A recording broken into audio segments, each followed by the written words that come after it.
ప్రస్తుతం నాతో రాజ్యసభ సభ్యులు అయోధ్య రామరెడ్డి గారు ఉన్నారు. మొత్తమే కూడాను రాష్ట్రంలో సామాజిక సాధికారికత బస్ యాత్ర ఎంత గొప్పగా జరుగుతుందో కూడా ఆయన మాట్లాడి తెలుసుకుందాం. సార్, చాలా అద్భుతంగా ఉంది నందిగామలో. పండుగ వాతావరణం ఉదయం నుంచి కూడా మంచి సందడిగా ఉంది. అసలు ఏంటి టానిక్ ఏంటి, ప్రజలేంటి, అడావుడు ఏంటి, అసలు అద్భుతంగా బీసీలు ఎస్సీలు అందరూ కూడా కలిసి ఒక బస్సు ఎక్కడం అనేది నిజంగా మీ పాలనలోనే చూస్తున్నాం. అంటే జగన్మోహన్ రెడ్డి గారు ఆలోచనలకి విధానంగా రాష్ట్ర ప్రభుత్వం అలాగే పార్టీ రెండిట్లో కూడాను ఒక కొత్త ఒరవడి తీసుకొచ్చారు. ఆయన ఏం చెప్పారంటే సమాజంలో ఎవరైతే ఈ యొక్క బాధ్యతలను మోస్తూ సమాజానికి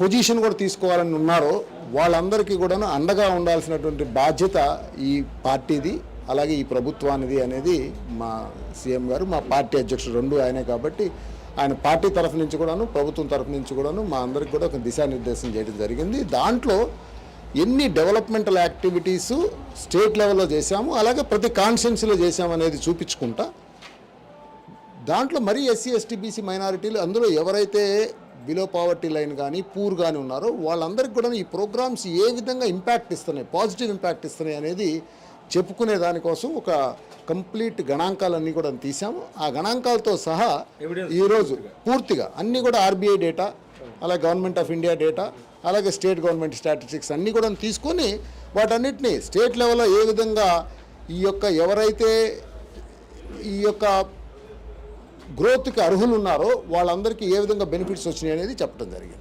సార్, తెలంగాణ ఎన్నికల తర్వాత ఆంధ్రప్రదేశ్లో ఆ ప్రభావం ఏమైనా కనిపించే అవకాశం ఉందా?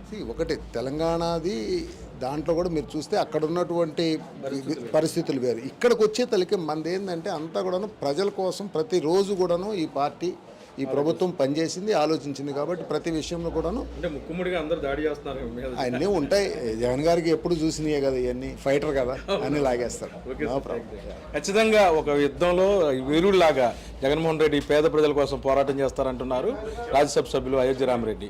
అంతేకాకుండా రాబోయే రోజుల్లో ఏదైతే రాష్ట్రంలో చేసిన అభివృద్ధి పైన పూర్తి గణాంకాలతో కూడాను రికార్డ్స్తో ప్రజల ముందు ఉంచడం అనేది నిజంగా ఏ పార్టీ కూడా అటువంటి సాహసం చేయలేని పరిస్థితి అయితే కనిపిస్తుంది. వీడియో జర్నలిస్ట్ విజయకృష్ణ కలిసి ఆర్టీఎం కోసం అబ్దుల్ అలీం, నందిగామ.